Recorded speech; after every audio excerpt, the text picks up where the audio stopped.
सुद्धा आपलं म्हणणं मांडलंय। विरोधी पक्षाची एकजूट यातून दिसली असं राऊत म्हणाले। इंडिया आघाडीला मिळणारी 15 मतं ही अवैध ठरवली असं सुद्धा राऊतांनी म्हटलंय। क्रॉस वोटिंग झालं असेल अशी शंका संजय राऊतांनी व्यक्त केलेली आहे। सत्ता असलेल्यांना 10 मतच इकडे तिकडे करता आली, मतं कुणाची गेली याचा आम्हाला अंदाज होता असं सुद्धा राऊत म्हणाले। सी.पी. राधाकृष्णन जे महाराष्ट्राचे राज्यपाल आहेत, ते उपराष्ट्रपती पदाच्या निवडणुकीमध्ये विजयी झाले।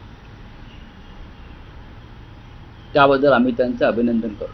त्यानंतर आता आपण म्हणतो की क्रॉस वोटिंग झालंय, 10-12 काय असेल ते झालं असेल। साधारण ज्याच्या हातात सत्ता आहे, प्रचंड ताकद आहे, पैसे आहेत, त्यांना फक्त 10 मतं तिकडे तिकडे करता आली आणि 10 मतं कोणती असावीत साधारण आम्हाला अंदाज पहिल्यापासून होता। या वेळेला मतदान करण्याचा विचार केला होता या सगळ्यांनी, पण शेवटी म्हटलं ना, भय, दहशत, सत्तेचा गैरवापर या गोष्टी झाल्या तरी निवडणूक उत्तम झाली। तर भाजपनं ठाणे महापालिका निवडणुकीचं रणशिंग